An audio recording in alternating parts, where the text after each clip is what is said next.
Something coming faster than any of us can imagine and will change our lives in the most dramatic ways is AI. And while AI used to sound freaky to me and just something that was going to take over my world, it really would have revolutionized my practice had I stuck around. Many of you know, I got so burnt out from charting. It was the big reason I left medicine because I was frustrated with the EMRs, the clunkiness, and the amount of time it took to learn them. Not only that, but not being able to sit and connect with the patient and look them in the eye, like one-on-one while you're actually interacting with them. The whole reason we went into medicine, not to do paperwork. Yeah, so that's why May and I have started working with Lindy.ai, which is fascinating. They help you produce the most efficient notes, fully customizable, which is different than some other AI products. So you can do what you do best, which is see patients and let the artificial intelligence scribe do the dirty work for you. Yeah, not only do you get the perfect patient notes the way you want, written in any format, for whatever specialty you're in, and maybe you're in ophthalmology or vet medicine. It will also create the note, scribe and send the patient follow-up instructions, referral letters, consultation notes. It's amazing. Lindy is offering our listeners a 7-day trial to experience the difference of their AI medical scribe. Go sign up at lindy.ai/BS free to get started. That is Lindy, LINDY.ai/BS free.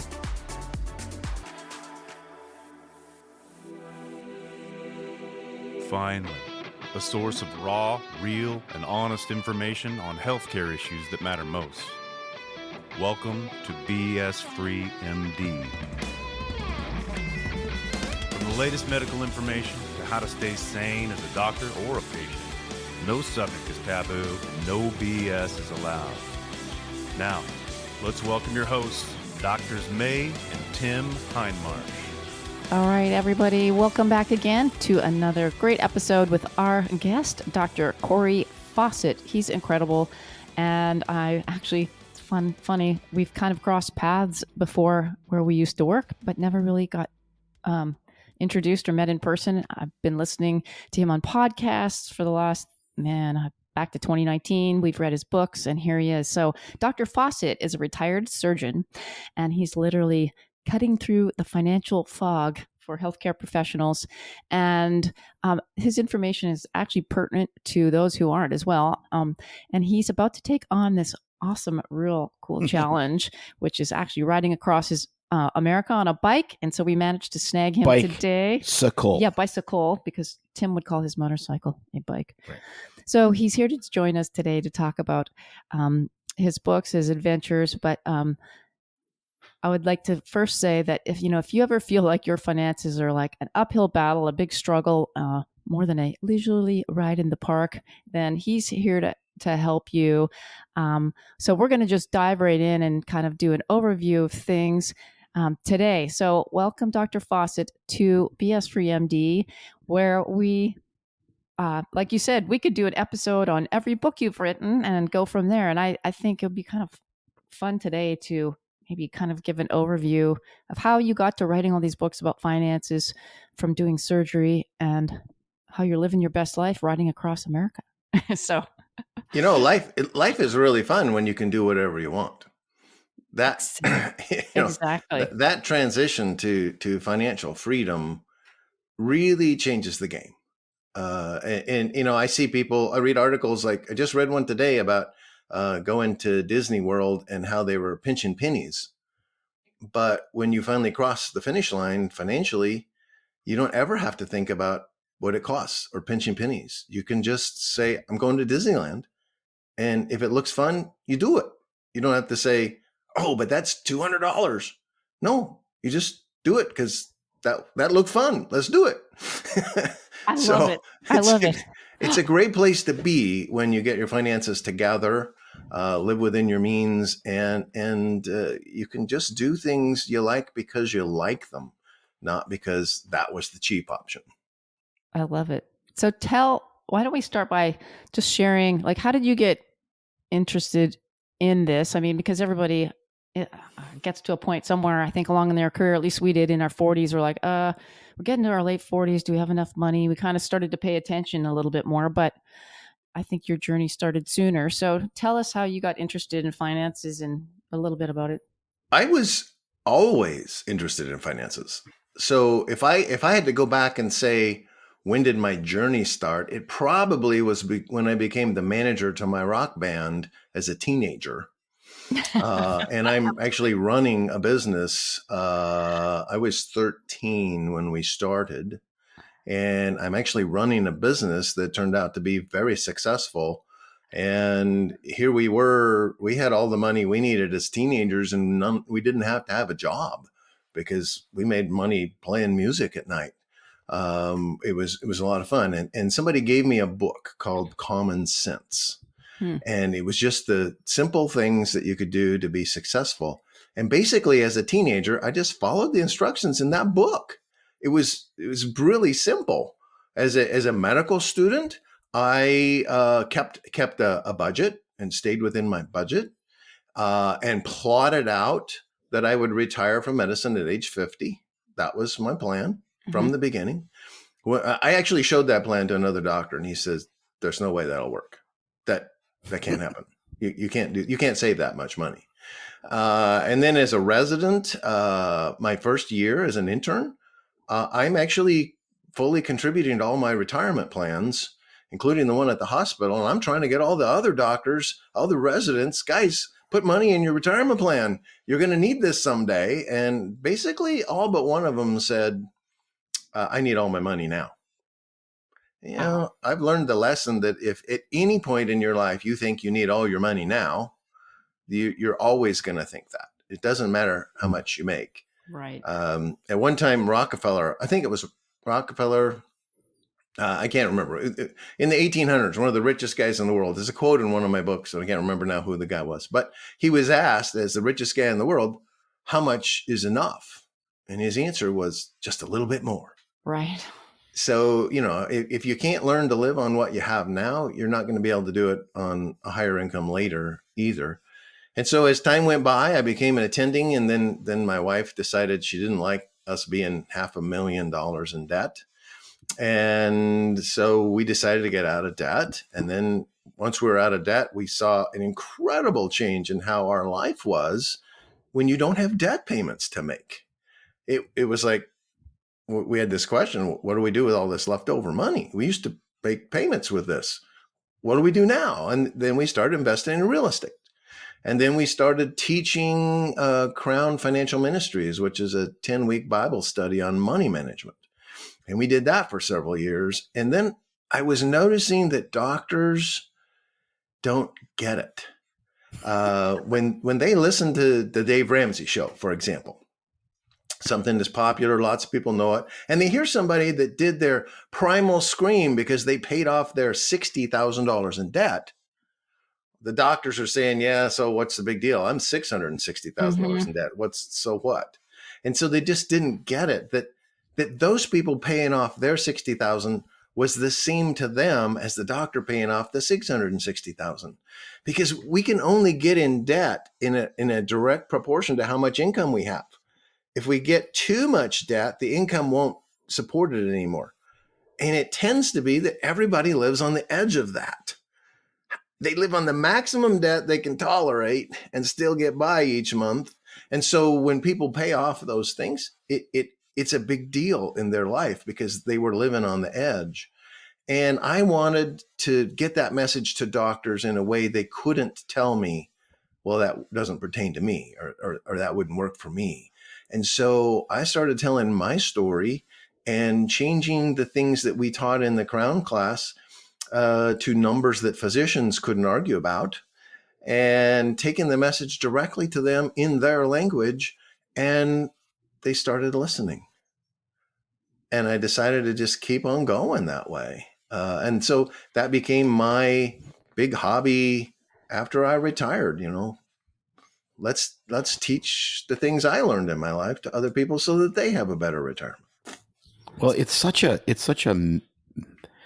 unbelievably important part of life. We're hopefully it's going to be a book someday. We've done a show called We Have 4 F's to Give, and how there's pillars in your life. So for us, it's faith first, family, finances, and fun. I think the order is correct, but you have to have and if one of those is wildly out of sync, it affects everything else up and down the chain. And the financial ignorance, specifically in physicians, is just stunning to me because it's not hard. It's really not hard. And I wonder if there's sort of an arrogance that we have where, well, I'm the smartest guy in most rooms. So, this is just easy and I can, it'll just happen because I make 5 or 10 times more than the average income or whatever. Well, it doesn't matter how much you make. It matters how much you spend. And if you don't plan, you will fail, guaranteed. And it's the same for fitness, for diet, for your relationship with your spouse. Like, you have to work on these things and it requires some discipline. But the more disciplined you are for a longer period of time, it just becomes automatic. And I don't know. I'm just stunned when we talk to some people and I'm like, they just no plan. Like my dad was a very successful physician. He had some side businesses and so forth. He never spoke to us about money other than give 10% of it away and God will take care of you. And I'm like, okay, I think that's true, but I think there's some details in there that, maybe like, what part of the market to put it. And it was just, it just blows my mind. Yeah, I think there's a lot of problems that doctors face that are unique to doctors. They are super smart. And so, you can't get into medical school unless you're in the top of the smarts. That's one of the cutoffs. You got to be at least here before you get into this. And so you're in the top. So you think you can do just about anything because you can figure it out. And frankly, if you can figure out the Krebs cycle, you can figure out anything. And so finance is a piece of cake. But one of the things doctors go through that most people don't is a phrase that I coined in my debt book called diabetic neuropathy. Yeah. And what happens is we go through so many years of training without income that we just borrow money. We borrow money to eat. And the first year you borrow it, you might have been a bit scared. Oh my goodness, look at all this money I'm borrowing. But then nobody came along with a baseball bat saying, you owe me that money, man. Nothing happened. And then the next year they say, hey, we'll loan you that 50,000 again. And so, well, that first one went fine. Let's do it again. And you keep doing this year after year and it piles up. But you have learned that nothing happens. I can borrow money, I get what I want, and nothing happens. And so we get diabetic neuropathy. We're totally numb to the effects of debt. And then we get out into the real world where this system that took us through medical school and residency stops. We have to pay the debt back and we're earning big bucks.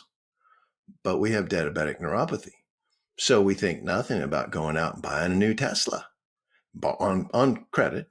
Let's get our house, big one. On credit, more credit, bigger house. Why not? Nothing happens. And then we go on some fancy vacations with our credit card. And pretty soon it catches up. And then it's like, what do I do now? And there's a lot of people that hit the wall and realize, I can't do this. This won't work. It won't work on perpetually because they're remembering the diabetic neuropathy had through medical school. Years and years of training. Just borrow the money. Nothing happens. You get what you want. And that's unique to doctors. And if we don't get over that, I'm guilty.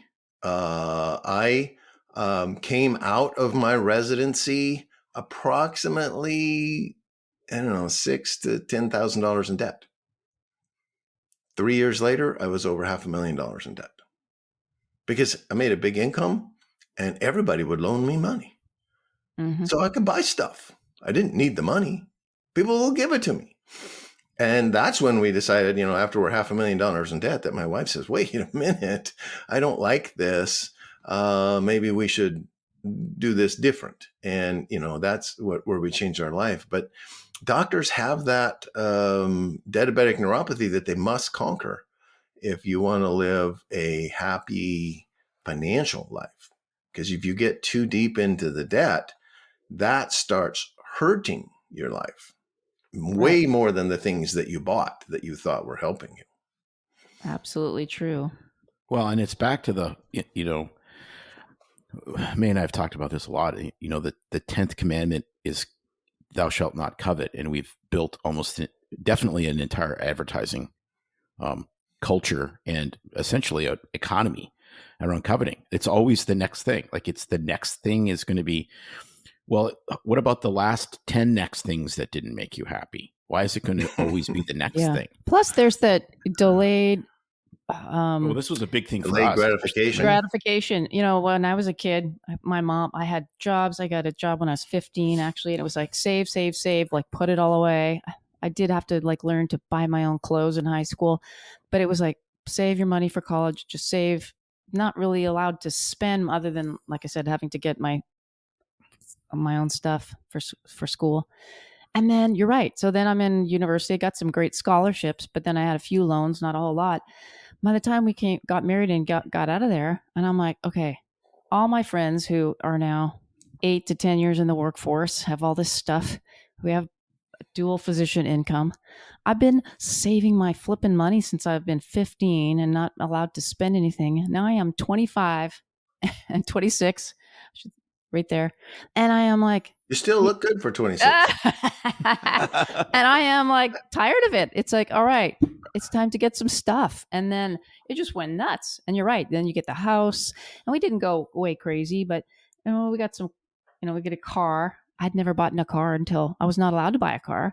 So we didn't buy a brand new car, but then it's like, well, let's get a boat, and then it's nice stuff for the house, and travel some vacations. And then you're right. It just kind of like you get used to that. And it's like, some more debt, whatever. We'll make payments. We can afford it. Throw another one on the pile. I'll take care of it later. Right. Yeah, and then we got to a point where I was like, same thing with us. I was like, whoa, like I thought same thing. I'm like, I wanted to retire when I was 50. It was in my head, and I'm getting closer, and I'm working harder. The kids are in junior high, entering high school. And I'm thinking, this is not working out the way I'd planned. But we didn't, that's the thing, is we didn't make a plan. So it wasn't, going to happen on its own.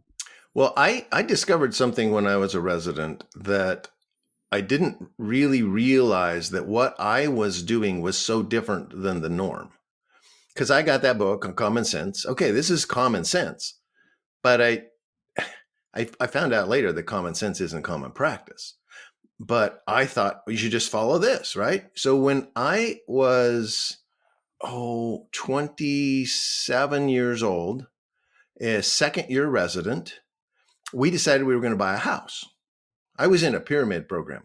And at that point, I found out I was chosen to continue on. And so we could buy a house, I thought. Well, we ended up not buying the house. And it's a good thing, because I shouldn't have bought a house. That's a mistake. You residents should never buy a house. But I almost fell for it. But I went into the bank to get pre-approved for a loan. And here I am, a second year resident. And everybody, when you look on the internet, the second year residents, $1 billion in debt, and they don't know what they're doing. They can't make ends meet. I go into the guy to see if I can get pre-approved, because I've never done this before. And I walk in there and I hand him my stuff, and he looks at the stuff, and he looks up at me, and he kind of looks puzzled, and I'm thinking, oh, I'm not going to get the loan. I'm only 27. They're not going to loan me money for a house, right? And he says, is this stuff correct? Is all this stuff, right? And I said, well, best of my knowledge. And he sets the papers down. He puts his pen down. He sits in his chair, and he looks at me, and he says, you are the first 20-something who ever came into my office with a positive net worth. Wow. What do you want? Wow. He did not tell me, this is how much we'll give you. He asked me, how much do you want? Because for you can have anything. Whoa. and that was the first time that I thought, well, maybe I'm doing something different than everybody else, but I'm just following this common sense stuff. How could I be so different than everybody else? But I couldn't get my fellow residents to put any money in their retirement plans. So, what is the common sense? And have you written about that in a book specifically?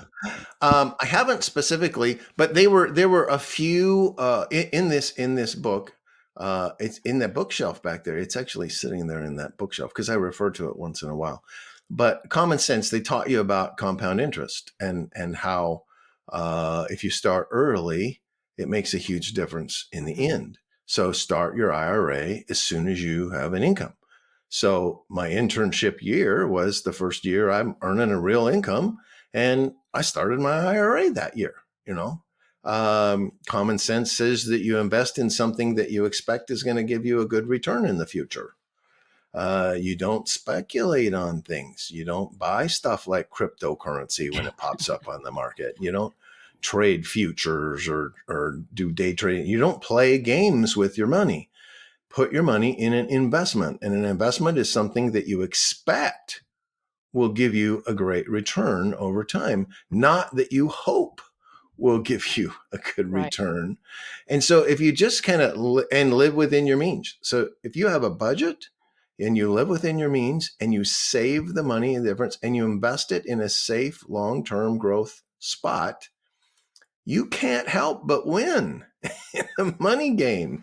Avoid debt. These are the simple things that were common sense in the book. And most people they don't want to do those things. They sound too simple. It can't be that simple. And so they got to make it more complicated. I got to do this other stuff. Like I invest in real estate. It's very simple.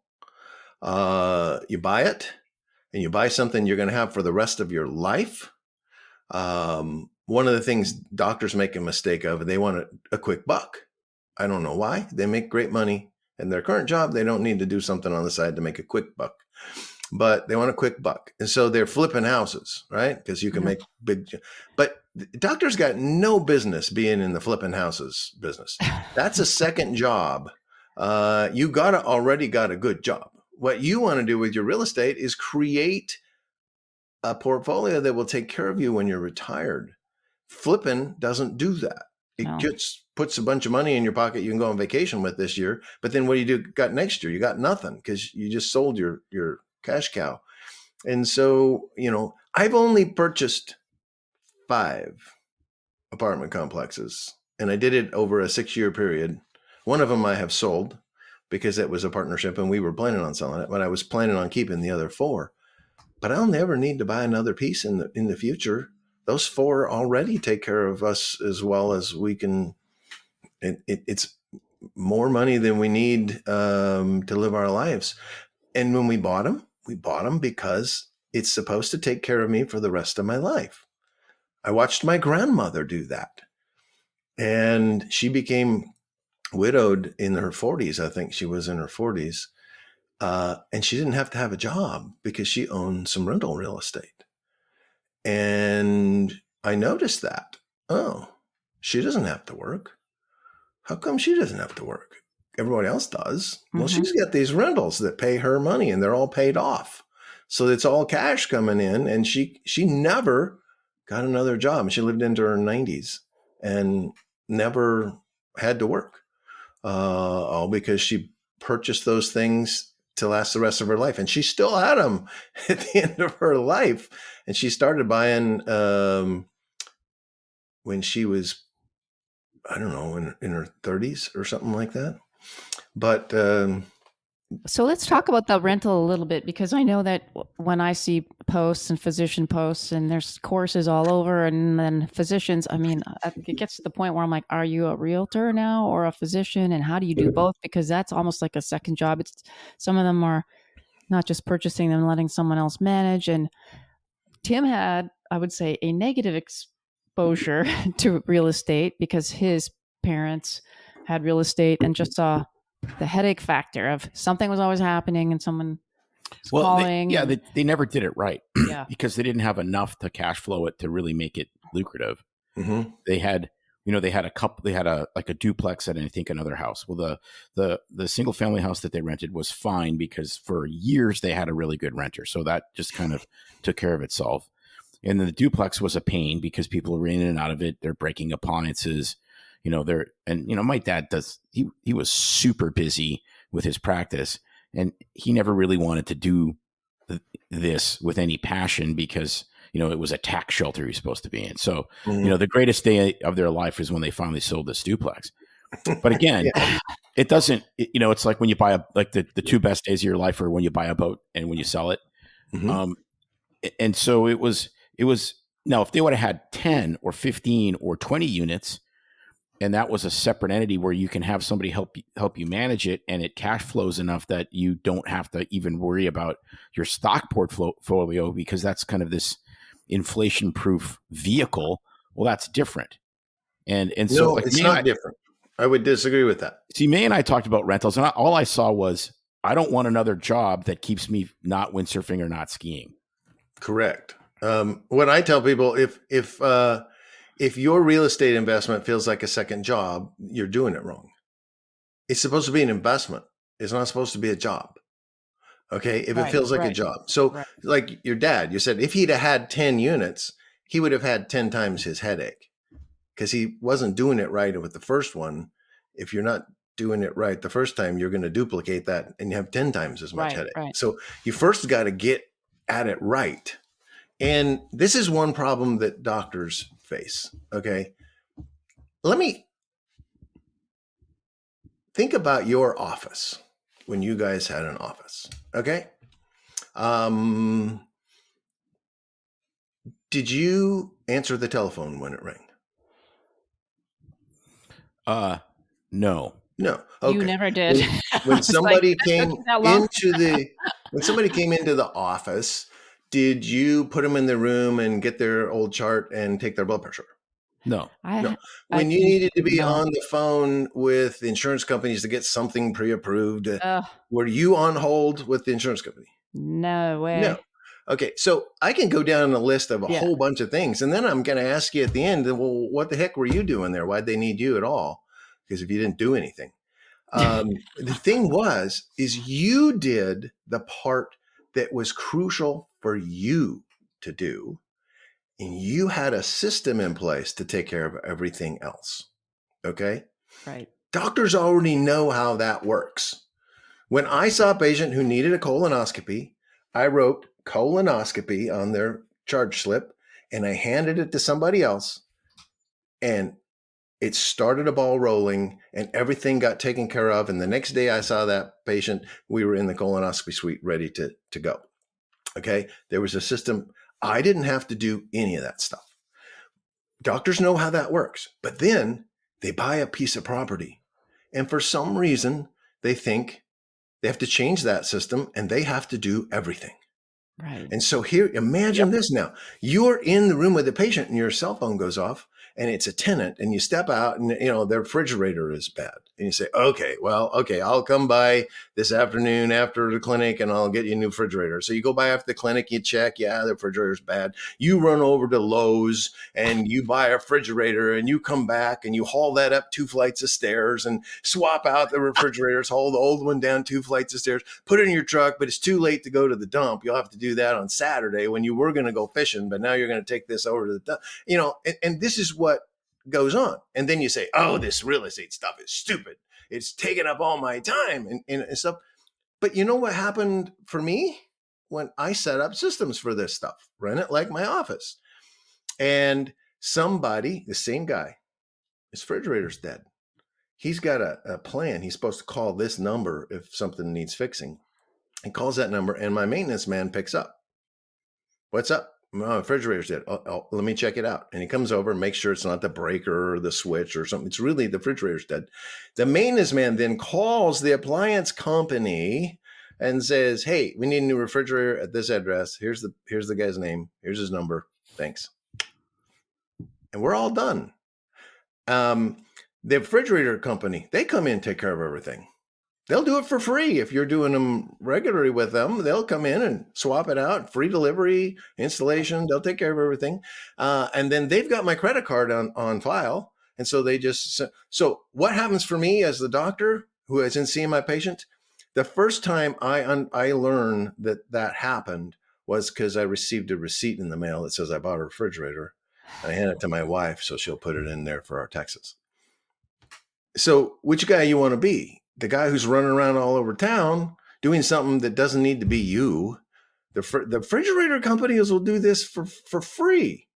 They sell their product for a little bit higher price than Lowe's sells it for, but then Lowe's will charge you the delivery fee if you Right. you get it from Right. them, Right. or Right. or whatever big box store you want to go to. But that's not the way you should be running your real estate. Run it like your office. You should only be doing the part that is crucial to be done by you, and that's almost nothing.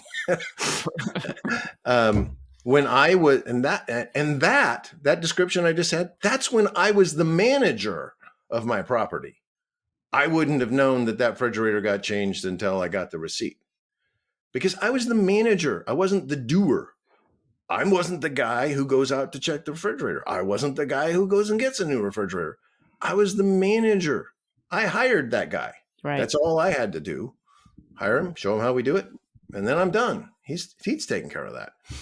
Manage. When later on, when I retired, there's the funny, ironic thing. When I was a full-time surgeon, I had the time to be the manager of 64 rental units. When I retired and we started traveling, I didn't have time to be a manager of so after I retired, I did it backwards. Everybody thinks, when you're retired, you could take care of the property. When I was retired, I couldn't take care of the property. I was gone all the time. And so I had to turn it over to a property management company. And I noticed something. The owner of the property management company never left the office. He never fixed the toilet. He never got a new refrigerator. He ran the office. He had people for that. He never left the office, just like I didn't do it when I was the manager. But if people would do that, in fact, I put together a course of how I did that and lay it all out. Here's how you do it. Make it automated. You don't have to do these things, so that it should just be an investment for you and not a job. Let it do the work.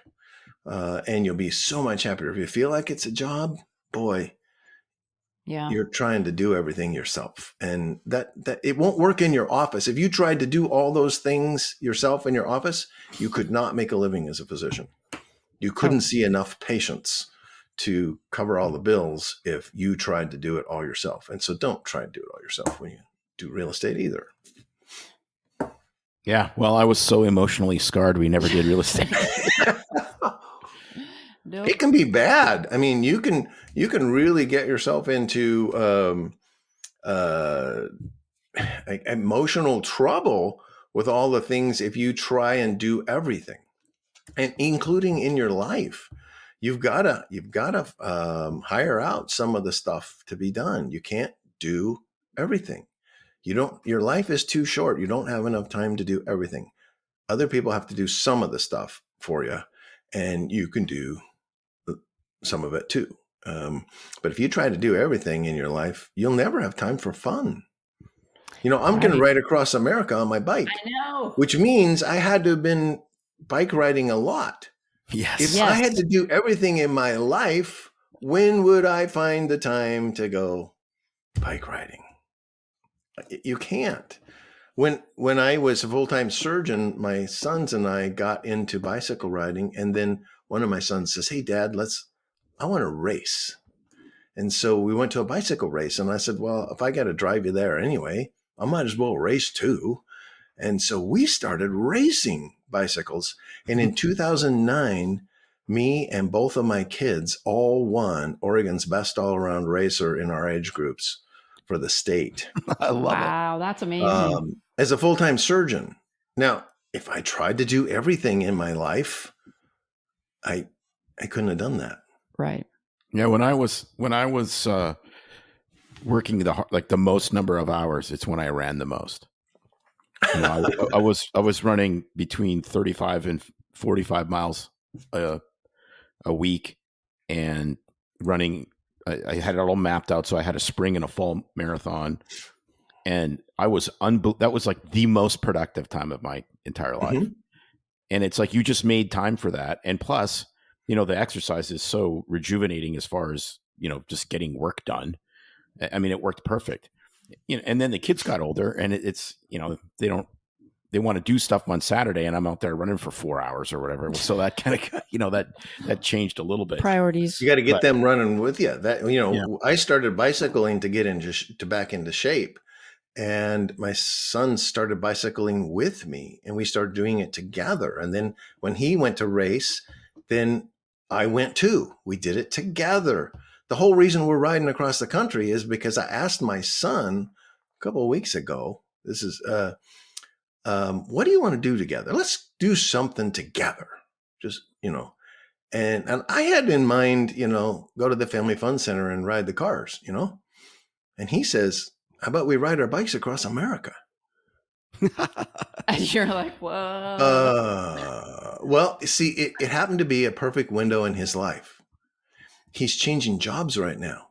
And at the end of March, he finishes the training for the new job. And then he has to apply to the new job. And he said, there's nothing that says I have to apply to it then. Let's do the bike ride. And after we're back, then I'll apply for the new job. So he's got this window of time, and you don't get very many of those windows in your life. No. And so I decided to jump on it. We took 72 hours to figure out, is it feasible? Can we do this in this window? Mm-hmm. And we figured out we could cancel some of the things we had going, and we could jump on a chance for a once in a lifetime adventure. But I could always say, I'm too busy to do that. I got stuff scheduled, I got things to do, but there aren't many times like this that pop up. I took advantage of this when I finished my residency. I took 3 months off between residency and the first day of work in my new job. Other people I know left their residency on a Friday, drove all the way across the country to start their new job on Monday. Yeah. I took 3 months off. I planned ahead. Like I said, I've been working on finances for a long time. I had enough money in the bank to not work for 3 months. And we aren't going to get a 3-month chunk like this very often in our life. Let's do it. And so, that's how adventures happen. Well, absolutely true. I mean, we did the same thing. It was just 3 weeks, but our kids wanted to do the DC trip with their middle school or high school or whatever it was. Mm-hmm. We looked at how expensive it was, and then we were going to be under the thumb of the school as far as, where we stayed and what we did. For 10 days? Yeah. So we bought a motorhome and drove across the country. That's a lot less expensive. Yeah. Way less. Well, it actually ended up being a push. We did sell it later. Because we did so well on the motorhome. Yeah. I kept it for 3 years, and it was a 40-foot diesel pusher. I got such a good deal on it initially that we only lost $5,000, and owned it for 5 years. It's like $1,000 a year. So, but yeah, I did the math on. So you bought a motorhome because something popped up. That's how I ended up with my motorhome, and I've been motorhoming for 30 years. But my problem was I joined a practice where my partners thought, if you're in town, you're on call for your patients. But I wanted the weekends off. And the way I figured to do that, if I had a motorhome, I could be out of town every weekend camping. And I have the weekends off. And that's how come we bought it to begin with. And we loved it. And we kept on motorhoming. But that's smart. To protect your time, that's what you did. And now it's turned into all these adventures and stories. And that's exactly it. It's just, it's so fascinating when you talk about, like, money is just, like, you look at the Bible, and like Jesus talked about 2 things more than he talked about anything else. One was money and one was hell.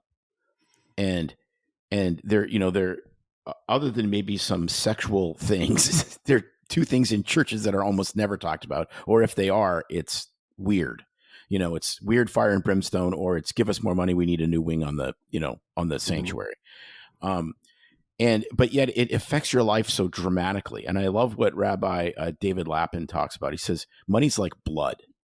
You have to have it to live. But if there's a pool of it in the middle of, a store, something bad happened. And so you don't want to be gratuitous with it. You want to be responsible, and you want to use it for what it is, which is a tool that you need to survive. And, so often we get into this buying cycle and debt cycle and we're buying stuff that we don't even necessarily really want, or doing things that we didn't necessarily really want. Like I love spending money on stuff I know I'm going to use, that I really like, that, as we've talked about before, kind of makes your soul breathe. Like, so for you, it might be cycling. For me, it's skiing, it's, kiteboarding. Like those things just make me feel alive. So not spending money on that stuff, in my opinion, is irresponsible. Filling my garage with extra cars, that's probably a different problem. I got a garage full of bicycles. Exactly. If people knew, literally how much money I have in bicycles in the garage, it's like, oh, you got to be kidding me. One my kid, we were racing, so we were buying race quality bicycles, and then we were racing in multiple things. So we've got race quality mountain bike, race quality road bike, race quality cross country bike. We rented the track bike and raced up in Portland when they had the velodrome there.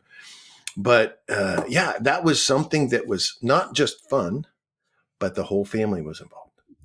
And we got the motorhome out. We would take the motorhome to the race. And then we have a staging vehicle. Nobody else had a staging vehicle. They changed clothes in their car. Yeah. We had a motorhome at these. We would drive to the place where this cross-country motorhome race is out in the woods the night before, sleep on site, wake up in the morning to walk out and register and race. If you put money into the things that you really love, you really make a cool life for yourself. And that's kind of, I don't tend to buy things much anymore. I spend money on experiences. Yes. And we've done some really cool experiences. And this will be another one. Hopefully we can make it. You'll make it somewhere and have an experience. Every time we would be having an experience, it was like hell when it turned bad. I remember we were at Yosemite and it flooded, and we were in a tent in the middle of the night and floating. It felt like down the river. Tim's like, "This will be a great story. This is like an adventure." I'm like, "Nah." Comedy is tragedy plus time. Exactly. It wasn't funny while it was happening, but in a little while, this is going to be a great story. Great story, exactly. So you have numerous books. One of your newer books that really caught us off guard is, this is a total shift, but not really, because it's definitely part of one of the 4 F's, which is Loving Your Timeshare. I know. Which sounds like, I'm trying to think of an apt metaphor, because everyone's like, this is the worst financial decision you can make, and you should never do this. And we have been actually proponents of the timeshare that we have. We love it. It works good. The reason it works good for us is it makes you take vacations. You go to places that we wouldn't normally go, and you get, exactly what you're going to get. And so we have enjoyed the heck out of what we've owned. Well, it took a little bit of arm twisting. No, because I was he was always the. I was always this is the stupidest thing you can do. May was on that other side, and then she gently brought me over. So why do you think, especially physicians, should own timeshares? Okay, so the reason this is the book, Loving Your Timeshares. The reason that I wrote this book was I got sick and tired of hearing everybody say wrong things about timeshares. So we've been in a timeshare. I bought a timeshare when we were a resident. Wow. It was, I think, a 4th or so year resident. We didn't have money for that kind of thing. And we were in New Orleans, and I wanted to go on this buggy ride, horse-drawn carriage with my wife around New Orleans, right? And we were down there for a conference that I was going to present in. I don't remember if I was presenting. I don't think I was presenting. I think I was just attending the conference. And I saw this ad. The guy says, free buggy ride if you come listen to this timeshare. I knew it. And so I thought, my wife is super cheap. There's no way she's going to go for this without thinking about it for a long time, right? So I think, I'm going to go in, get the free buggy ride. We got time. So I went in, listened to the spiel. I turned to my wife at the end of the spiel to get me out of this. I said, "What do you think, hon?" And she said, "Sounds good to me." And I couldn't believe it. My mouth hits the floor. You said yes. She's super cheap, and she won't spend money on anything. And she wants to buy this timeshare. And I said, "If you want it, we're doing it." And so we bought the timeshare. And afterwards, I kind of We had a conversation. Why did you do that? And she says, because you're a workaholic. I just guaranteed a good vacation every year. Because I know you won't throw it away. You won't waste the money because we spend it on this. And so you're going to go. And so over time, we learned how to use it and have had a great time. And I kept hearing people badmouth timeshares, but I couldn't find these people when I was on vacation at the timeshare places. Where are all these guys that are thinking this is so terrible? What's the deal? And so I decided to write a book to tell people the other side of the story. And the whole final chapter in my book is quotes from interviews. I went around a pool for 3 weeks. I did 3 back-to-back timeshares in Southern California. And every other day, I walked around the swimming pool with my recorder and asked if I could ask them some questions about their timeshares. I'm not with the timeshare company. I'm writing a book about timeshares. You want to talk to me? And they were happy, and I asked everybody to just, and this whole final chapter is their quotes about how to use your timeshare and why it's so fun and what's so great about it. But I asked every single one of those people one question at the end. Do you feel you got good value for your purchase? 100% said yes. Not one single person, 0, said they thought this was a bad thing or too expensive or anything. Now, like that. I was going to say that's a biased study sample, obviously, because you're there at the timeshare with people that are using it. That's right. Not hating it. I'm with the guys who actually use their timeshare. Right. The guys who stay home and don't use it are griping about it. And I'm wondering, why did you buy it if you won't use it? I was at a book signing for this book, and a guy walks up and says, yeah, I've had a timeshare for 10 years, never used it. And I'm like, oh, why did you buy it if you're not going to use it? If you bought a beautiful sports car and you put it in your garage and let it sit for 10 years, it was a total waste of money. Right. And those are the people that are complaining. And after doing some research and looking into it and talking with people, there's a whole chapter in here about who should buy timeshares. Yes. Because if you are the right person to buy a timeshare, and I got a criteria list, you can check the boxes. If you check enough boxes, you're going to love your timeshare. If you don't meet these criteria, if your timeshare is free, you're going to be unhappy about having it. And so here's some of the criteria that are important. You have to have enough vacation time. Okay, physicians have enough vacation time. They don't just get to, if you have a job that only has 2 weeks vacation a year, you're going to go to your class reunion and go visit your mom. And when are you going to the timeshare? Right. You don't have space to have this vacation. Okay. So doctors have more than 2 weeks. We have enough vacation to use that. You got to have money. It's not the timeshare that costs the money. It's the trip. If you're going to take your kids to a timeshare to Mexico, let's say, and you have a family of 5, you have to afford 5 airplane tickets. Mm-hmm. You're going to go to Disneyland, then you got to buy 5 sets of tickets for all week for Disney, And what happens is poor people who dream of great vacations get talked into buying timeshares, and then they own one, but they don't have the money to actually go on the trip.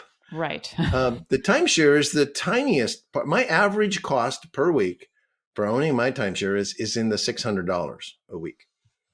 And people gripe about, oh, it's so expensive. That includes the purchase price. That's my cost of having timeshare. I own 1 timeshare, and I go to about 7 timeshare weeks a year. And so if you hear people saying such things like, oh, that's a stupid idea. Who wants to go to the same place every year? You can stop listening to anything they have to say from there on because, they don't know what they're talking about. Right. Because I own a place in New Orleans that I have never stayed at in 30 years. The most efficient use of your timeshare is to trade it. Yes. You cannot, if you use, I got 1 timeshare. If I used it this year, I'm done. I got it. I used it. But if I trade it, it has this much value. And I look for trades that are on sale. I could probably easily travel all year long on that 1 timeshare if I really played the game. But, for me, the way it works out is as I get about 6, 7 timeshare trades a year out of my 1 timeshare. And you got to have vacation space, to do that. Right. And so we had it. So I I found that the people that gripe about it, they gripe about it because A, they shouldn't have purchased it in the first place because they don't qualify. And B, they don't know how to use it. Right. And Yeah. you combine those two things. So a Corvette is a beautiful car, really nice car. Love. Okay. But if you are 45 years old and you have 3 kids that are home and you buy that Corvette and it's your only car, you will not be happy. You were the wrong person. You did not qualify to own a Corvette. A Corvette has to be an extra car. And that's how my dad got rid of his Corvette when he got married. And I came along. How many have we owned, May? 7 or 8? 8 or 9? I can't remember. Yes, we've owned a lot. I have But 2 it can't right be your only car Oh, if you got no. 5 people in the family. I mean, you just No. can't, and so if you don't qualify to be a timeshare owner, no matter Right. what the deal is, you won't be a happy one. And there's too many of those because the timeshare salesmen are ruthless. They make a lot of money selling that stuff. Mhm. And they will talk their criteria. You're over 25, you're married, and you make at least $40,000 a year. Right. That's none of those are in my criteria of what would make a happy timeshare owner. Right. And so you buy one and you don't now if you were that guy who bought the Corvette and you're bad mouthing the Corvette, is this the Corvette's fault?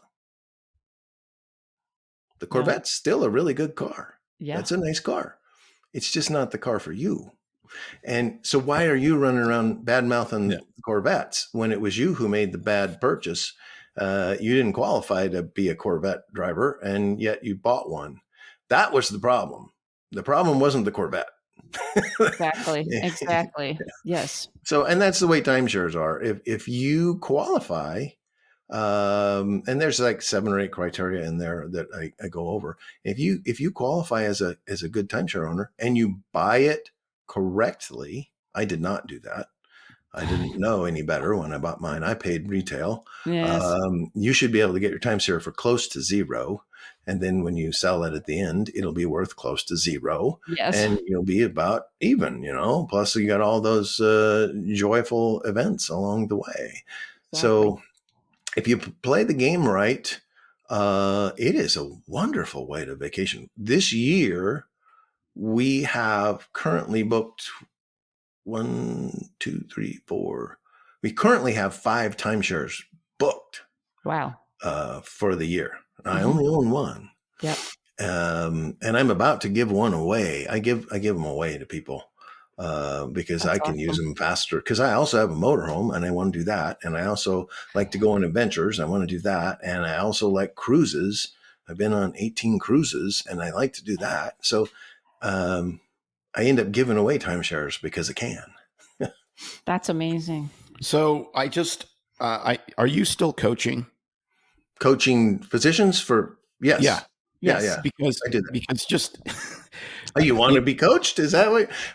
well, no, I'm just sitting here thinking that you're such a wealth of knowledge on just common sense, how to live your life. I mean, there's just, and there's so little common sense, it seems, and people get sucked into all sorts of distress just from simply not planning. Like it's like whitewater rafting, right? When you're whitewater rafting, you have to know how to paddle through the rapids, and you have to know if you get spit out that you go down with your eyes facing downstream so that you can bounce off the rocks with your feet and not your head. And I think we have a lot of people that get thrown out of the raft of life and they bounce off of every rock with their head. And a lot of it is just because there's these big principles of life you don't get right. Pay yourself first. Don't go into debt. Choose a spouse incredibly carefully. Choose a career very carefully. All of these things. If you get most of those pillars or all the pillars correct, you're going to have an awesome life. Like we live in an amazing place in the United States. It's really hard to mess it up if you do the big things correctly. Yes. If you do the big things incorrectly, it's almost impossible to get back on track. And like the one financial mistake, we've made almost every financial mistake. We've also made almost every unmade every financial mistake, but the one that we never made is we never got divorced. Mm-hmm. That's Which an is expensive huge. one. Yeah. Yeah. Yes, exactly. And so I'm glad to hear that you're still coaching, because just like practical knowledge of this is, you should do this. You could try this other thing, but it might not work out for you.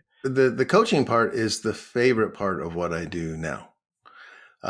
In the coaching world, they teach you to do group coaching because that's what makes the coach the most money.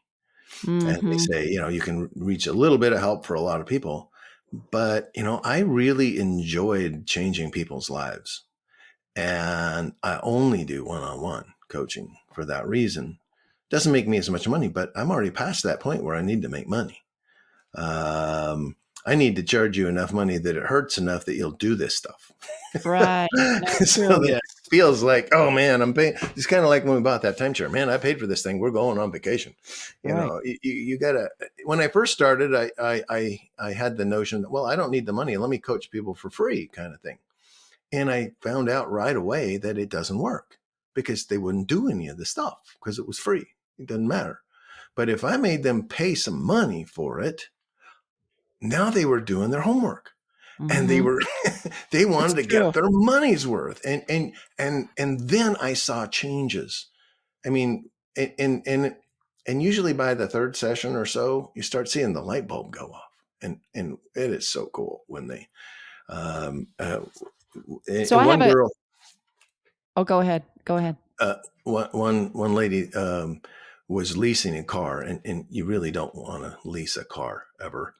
But she had learned that that's the way to do it from people who lease cars. And I convinced her not to do that. Her lease was coming up. And so for the first time in her life, she bought a car.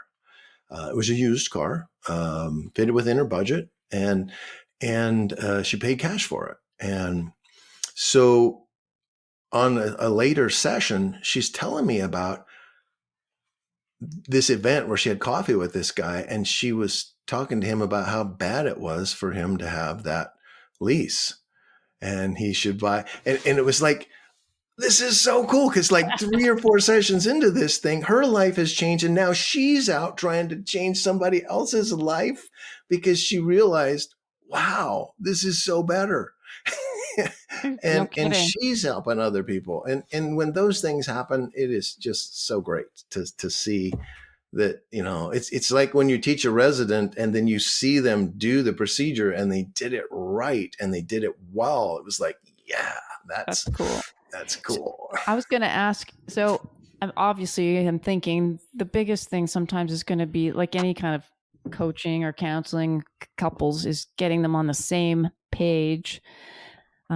Because often they're different. One is a spender, the other's a saver, or, God forbid, they're both spenders. And so I was the spender in my house. My wife was the saver. And that often flips or changes as time changes too. Like it's happened to us where we've kind of changed back and forth over time. Any advice or tips on like how you approach counseling couples through that kind of stuff? I have 2 coaching programs that I do. One program is on finance, and it's a money makeover it's a whole year we work together. And at the end of that year, you have a whole new outlook on finance and how you do things, how you think about money. And the other one is a high performance program. So the high performance program is all about you and you getting your life together. And so that's not done with your spouse because it's about you getting, if you're a guy, being a better guy. If you're a girl, being better at what I'm doing. If you're a doctor, being a better doctor. It's about being a high performer both at work and at home. The finance program, I make it very clear right up front that your spouse, always one person contacted me, but your spouse must be in on every phone call. And we have to talk as a threesome together about the issue, whatever the issue is, because you and I can't talk. And then you go home to your wife and say, hey, Dr. Fawcett says we're doing this. So that's that. And, like she wasn't in on the conversation. She doesn't know. And the thing is not going to be in her favor because only the husband was talking about it. And but if both of them are with me, and the three of us, so each can bring up their own concerns, and we talk about those concerns and find an answer that works for everybody, that will make your life better, and you can do this together. You're going to win this game. It saves marriages. I remember one couple who contacted me, and they said, we want to do the finance program. My dad recommended it. He's a doctor. I'm a doctor. He knew about you. And he said, you should call him. And he says, the thing is we fight about money about 3 times a week. Ooh. And I'm afraid we're going to end up divorced because of that. And so we got together and we started working together. 2 weeks later, they sent me an email and says, I just wanted to let you know that ever since we started with this, we've never had another money fight. Wow. Because they were getting on this. We just fight about sex now. They fight about other things, but not money, because they were getting on the same page. Right. We would talk about it. Before, they weren't really talking about, he wants to do this, she wants to do this. And, but when we had that, we would talk about, okay, what would be the advantage or disadvantage of you doing that? And which one's going to work out better in the end? And all of a sudden they're on the same page. And the arguments ended. There was no more money fights. They were on their way to a better life. And if you don't get some of these big rocks, one of those big rocks is getting your finances right. If you don't get the big rocks right, life is going to be tough. You're going to have some hard times. Right. It's not like you're not going to have any hard times anyway, but they're going to be worse if you don't get. You'll have a lot more funny stories to tell.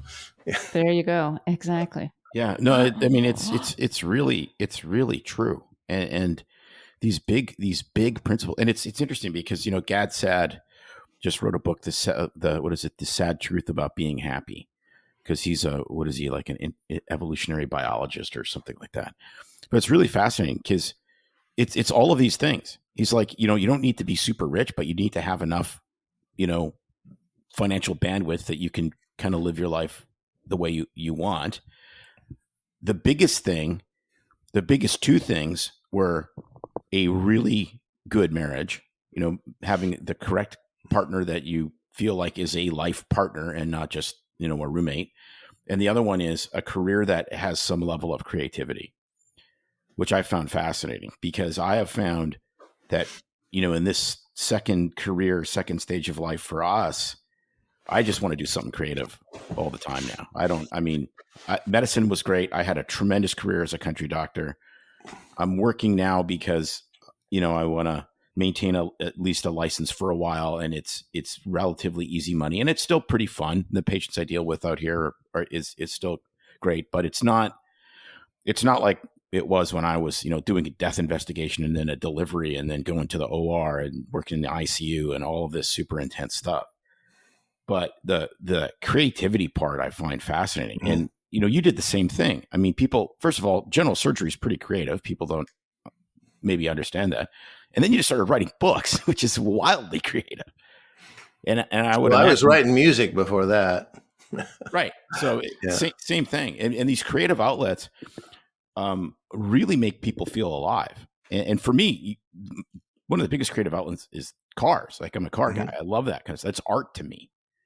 And it's so important to not forget that, especially if you're a busy physician, that, there's these other sort of artistic side that we really have to express to balance our life. So I did a lecture recently at a conference, and I asked this question. It was about, the gist of everything was about joy at work and such. And I asked a word association question to the audience. Here's the word, and up came work. What's the first thing that comes to mind? And all these people said, drudgery and pain and long hours and stuff like that came up. But the thing is there are 2 Latin words for work. One is labor, which is like hard work. And that's what people think about when they think about work, is labor, like an assembly line or digging a ditch. That's the word labor. But the second word for work is called opus. And opus is more of a creative, expressive kind of work. And that's a physician, a teacher, a musician. Those kind of jobs are an opus. Working at the factory is a labor. But doctors used to have an opus. And today they have a labor. Mm-hmm. They used to own their own practice, which was an opus. Now they work for the big box guys, they just became labor. Right. And so we've transitioned out of that. What you're talking about, you were in labor and you wanted to get back to opus, and now you want to do things that feel creative and fun. And that's where work really shines, when you can make your work feel good. When I first started doing locums, I retired from my practice after 20 years because my partners wouldn't let me go part-time. And so I went part-time as a locums doctor. And where I worked, there was 10 surgeons, but I would go to little bitty towns that only had one surgeon, and I would give him a break. That was how I was doing it. And it was a break for me too, because there was nothing to do in a little town like that for a surgeon who's just covering the ER. Right. I don't have a clinic to go to. I'm not doing all that part. I'm just covering the ER for him to take the week off. And I totally forgot where I was going with that. Oh, creating an opus in your life. Yeah, and oh yes, because what happened to me when I went there for the first time in years, people were saying, "Thank you, Dr. Fawcett." Patients were saying, "Thank you for coming in and giving our doctor time off so that he can stay working here and not burn out and quit." Nurses were saying, "Thank you for coming here and doing this because our guy is having a hard time." And I didn't get that at work where I was at all. There was 10 doctors, bigger city, Mm-hmm. big medicine kind of thing. Right. But I went into these little towns and I felt like I went from a labor to an opus. And suddenly people were so grateful that I was there. In the other situation, they were all demanding things of me. Right. And in this section, they were happy to have help and expressed it. And it was so heartwarming. It made me feel like I wanted to keep doing this forever, when that kind of stuff was happening, when it was an opus. So too many doctors, though, are suffering in labor. Yeah, but one of the easiest ways to make it a labor is having to work at a certain rate, because you're in a death spiral and you have to be on the treadmill going, you literally, like you're handcuffed. You're handcuffed to a location. Sometimes you're handcuffed to a job.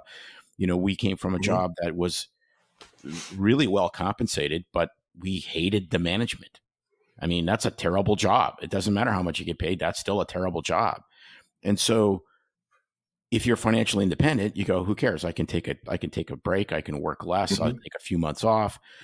I can, figure myself out. Maybe I do I do something entirely different. Maybe I leave medicine. It doesn't matter because you're financially independent, and yet when you're, you got a boat payment and a car payment and a plane payment and whatever it is, like, you're stuck. You just hit a topic that's in my newest book that's being written right now. And that's that more money won't make a bad thing better.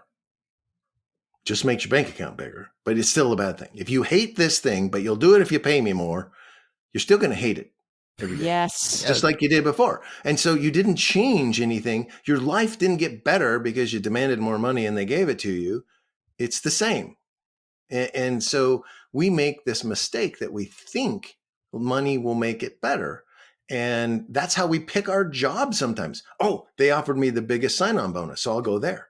They offered me the most money, so I'll go there. Maybe the reason they're offering more money than everybody else is because the job sucks there, and they got to pay you more to get you to come there. And once they got you, they can keep you.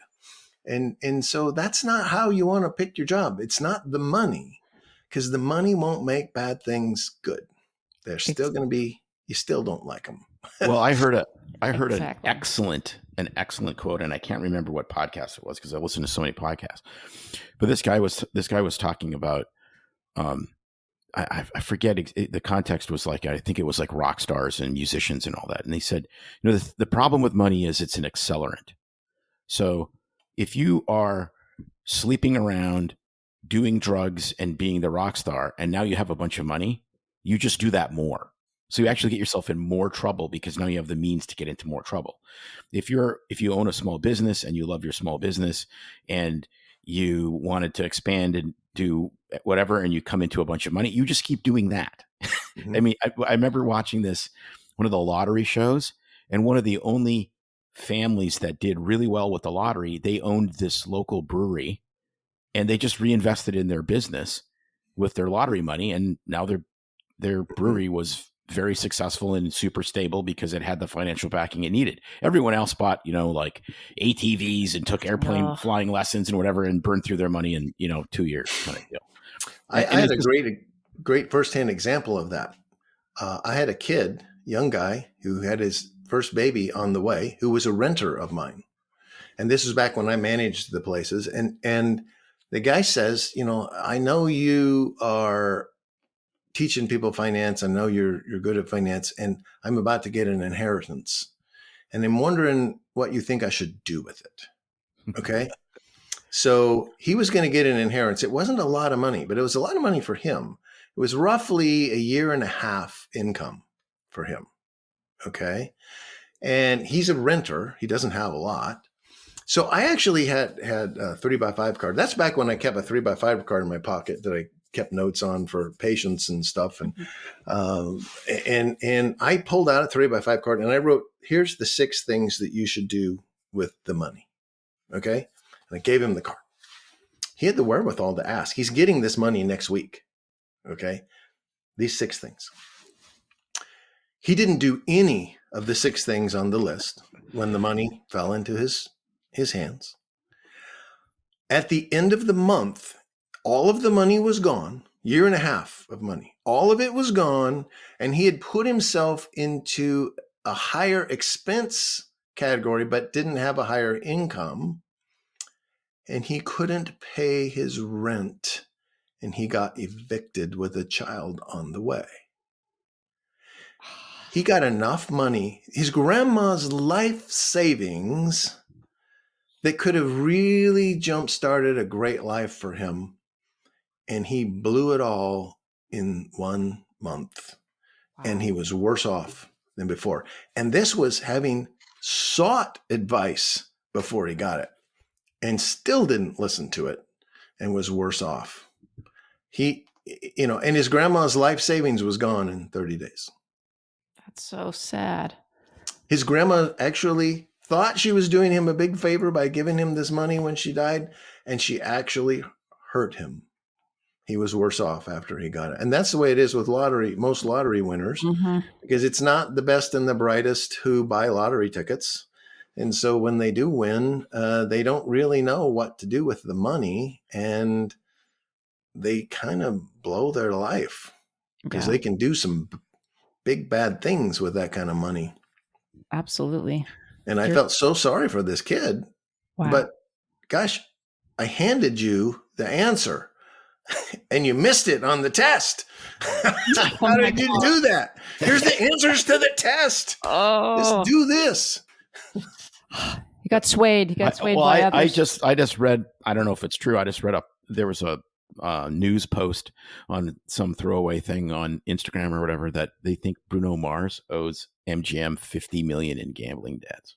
Oh, wow.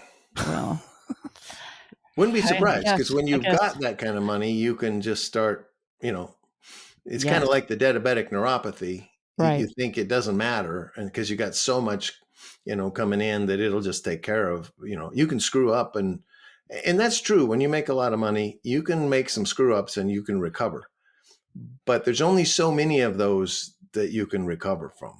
And pretty soon, and you think these guys like boxers who make millions doing boxing, and yet 2 years later, they're dead broke. Yeah. Or sports athletes or movie stars that you hear about that you made millions and you've got nothing. What did you do? Well, they just didn't do anything. They were out spending. Yep. And they didn't have to think about it. They just realized, hey, I got a lot and I can't outspend it, but there is no amount of money that you can't outspend. Absolutely true. We Yes. know Yes. that. My son and I went. Absolutely. My son and I went across the state before. He lived with us for a few months. He had some time off. Exactly what you're describing. We did not ride bikes. Our bonding was largely around skiing. He did get into running, but he got into ultras, and May was his support crew when he ran from Jacksonville to Daytona, which was 100 miles. He did it in 22 and a half hours. So he was happy he broke 24 hours. But we were over at Cape Kennedy, and it's amazing. The Kennedy Space Center, the two of the richest men in the entire world have these massive centers there because they're both competing with each other on who can build the best rocket ships. Yes. It was just like, there's no end to what you can spend money on. If you're worth $100 billion, now it's rocket ships. Yes. You can, there's always something else to buy. Yep. Yes. True. Hey, you don't like this vacation? Why don't you just buy that island?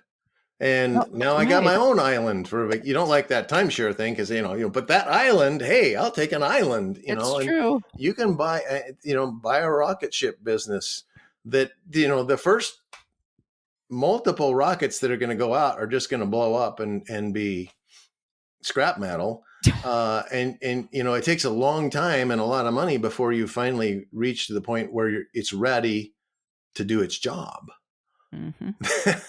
That's a lot of money to burn. That's a lot of money. But you know what? There was a lot of people's lives were changed because they worked for that company and they built those things and they sold the parts and all of that money. People misinterpret. They think, oh, what a waste. He wasted all that money. But he didn't. All of that money went right back into the communities where the people were building the rockets, moving the rockets and getting the fuel and all that money paid those people's jobs. And it goes to something. I remember touring a house that the Vanderbilts had in Rhode Island. It was beautiful.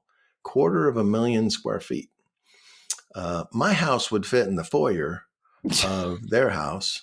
It had something like 32 servants. And people were saying, in the tour group, we were touring around the house, oh, how opulent, what a waste that they did all this money. And I'm thinking, there was 32 people in this house with a job. All of the people who built this monstrosity got paid. The people who made the blocks that went outside got paid. The groundskeepers were, all of that money didn't get wasted. It was just spent on those people. Right. And then those people take it home and they spend it on something else. So we just think about it as this one guy, he had all this money and then, he wasted it. But if he spent that, wasting it would be like burning it, make a cigar out of money and burning it. Okay, that's wasting money. But if you spent it on anything, the receiver on that other end is now using the money too. And the money kind of does lots of things. And we're going to end up with lots of people making lots of money because those wealthy people have to spend their money, and they do. They buy nice stuff. And they have a nice, they have a nice jet, say, but they employ a lot of people in the process. And pretty soon, though, that money runs out. And then their next generation, like the Vanderbilt's house, the reason I was touring it was because the kids and the grandkids couldn't afford to keep it up with the 32 servants and all that stuff. And so pretty soon they gave it to the park and recreation people who or run it as a tourist thing. Right. And nobody fixes anything. And, they kind of stop putting money into it. And it's just a tourist attraction because the next generation can't keep it up. Yeah, it's usually the third generation has burned through it. And it's I watched a bunch of those shows on the History Channel, and it's really amazing. There's a couple families that have managed where the heirs have managed to be good enough at the business that they could actually continue to run it and expand it, but it's virtually nobody. It's pretty sad. And it goes, I mean, like Vanderbilts were amazing because, I mean, I think it was only 3 generations and it was pretty much all gone. Although I guess it's like winning the lottery. That's right. The money you die, and then it gets passed on to somebody who didn't know how to run that company. Mm-hmm. And then their kids got it who didn't know how to do anything. And then it's gone. Yeah. Just as if they'd won the lottery. They didn't know what, if you win the lottery, if you've been making $10 an hour your whole life and you win $100 million in the lottery, almost guaranteed that's going to ruin your life because you have no idea what to do with it. And you just start doing stupid stuff. And Yes. people like the Vanderbilts, the first guy, he is a brilliant businessman. He probably stepped on people's necks to get where he was, but he knew business. And then the next generation didn't, and the next generation didn't, and everything he built up's gone. So seek some financial advice so that you don't burn up your lottery. So you're also known, I was going to say, as Financial Success MD, which I didn't say that in the beginning, but people can find you on your website, right? Yes. financialsuccess.md.com, where you have all your books and links to like your coaching and courses, speaking, guests, etc. Mm-hmm. So any other links you want to share? Or is that the best way for people to? That one can get you to everything. I mean, I'm on Twitter and LinkedIn and, but those are up in the top corner on the website. If you can find, or if you just Google my name, the first 5 pages will be me. Oh, yes. Just pick on one of those, and you, I'm not hard to find now. You are not. And so, that's the easiest way to get me is to go to my website. Perfect. And so that's. And if you have any questions, feel free to send me an email and ask me the question. That's perfectly fine. That's kind of what I like to do. Excellent. Well, except not for the next 7 or 8 weeks. How long are you guys going to take to ride across the country? We're planning on an 8-week of riding. Yeah. But the problem is, at the end of the 8 weeks, even if we succeed and do it in 8 weeks, we're on the other end of the country. Now we got to get home. And when I was first planning the thing, I planned, we can fit 8 weeks in there. And I forgot about, we got to get home. There's another week or longer. Yes, we know. We did it. We drove here. But we're planning for 8 weeks. We're estimating that we want to ride about 65 miles a day, with 1 day of rest each week. And we'll see where that goes. I've done other things like this. Probably the biggest one like this we did was walking. We walked the Camino de Santiago. My wife and I walked 450 miles in our 50s with just our backpack. And that was an amazing trip. And I'm hoping that this one will be just as amazing. But now we'll be on our bikes. Well, I know we will pray, and our audience that's listening that our believers will pray for your safety and success on this trip, and that you make it to the other side with fun adventures, but nothing crazy dangerous or that involve a hospital. Well, I'm hopefully going to be doing a daily update on my Facebook page. Okay. Live, probably do a Facebook Live or something like that, so that people can say, this is what we're doing today, or this is what we did yesterday, or something like that every day. And then I'm going to blog. My blog once a week will be a recap of what we did last week. Oh, nice. That's perfect. If you follow me now, but by the time you actually hear this podcast, we will actually be on the road. Right. But you can follow our adventure. Well, we can absolutely share it. We'll say, hey, this is upcoming, and follow them now. We did that when we traveled across the States moving here, and people loved it. So I know that you're going to have lots of fans following you and keeping up. So best wishes. Thanks for taking the time out of your day and Sunday to record with us and be here before you take off. We really appreciate it. And it was so fun. And we will love to have you back. And yes, absolutely. Maybe I will call you to coach us when you get home. She's going to call you up. She's like, okay, I'm doing all right. You got to coach Tim. He's a complete basket case. Well, it's interesting that I have some coaching clients that I will be doing while I'm on the road. Oh, wow. And so I'm going to figure out how to make those calls, and juggle that. But I keep it low so that I have a life. I'm not a professional coach. I'm not trying to make my living as a coach. I kind of do it to have a purpose, because I didn't retire from medicine. I just repurposed. I love it. That's what I'm trying to do. Repurpose. Outstanding. All right. Thanks again.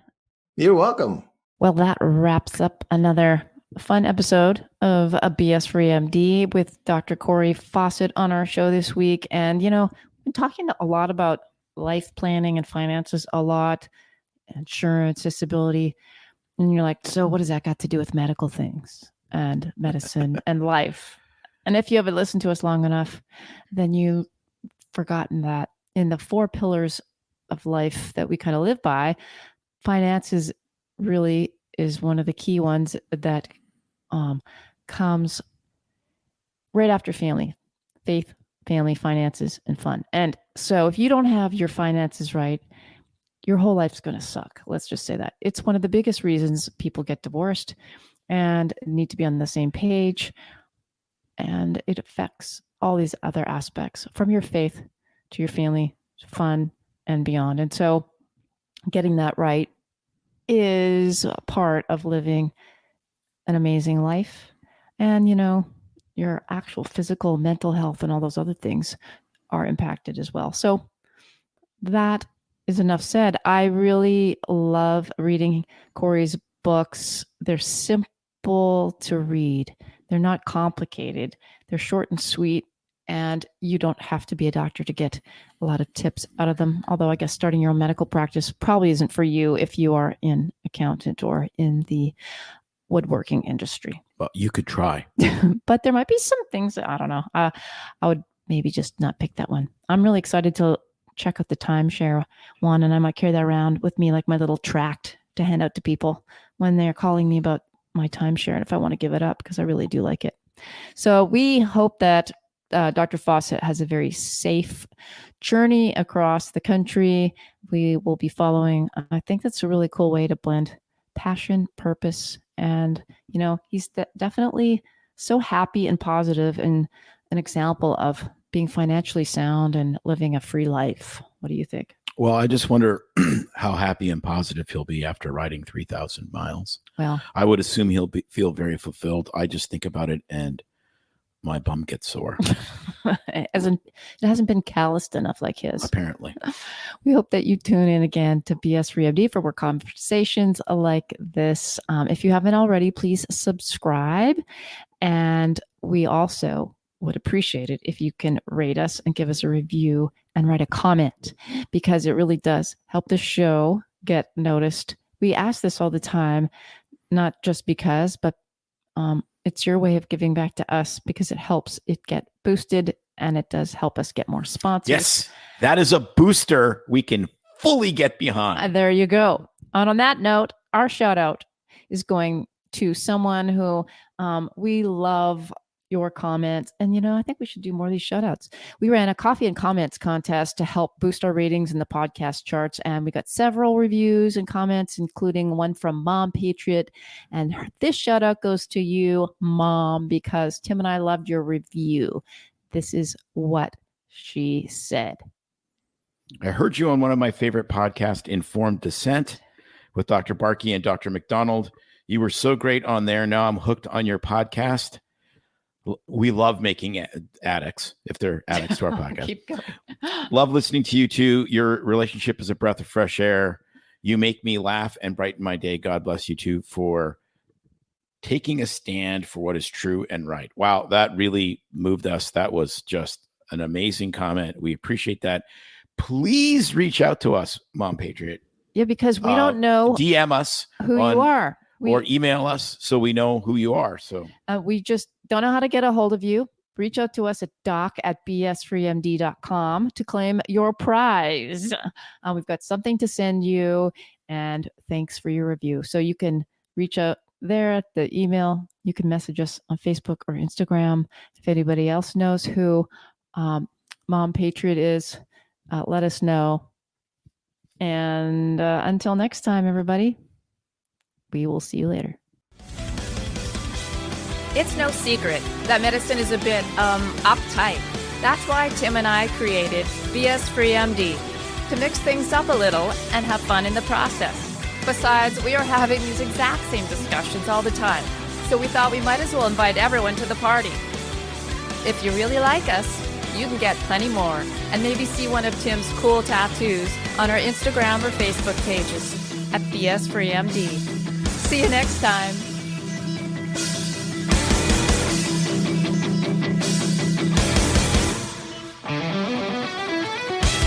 But we try to keep BS Free MD as raw and real as possible. We can't be held responsible for any medical decisions or discussions had as a result of what you've heard on the show. We know, bummer. But the truth is, we really do care about your questions. So feel free to reach out to us by email at doc@bsfreemd.com.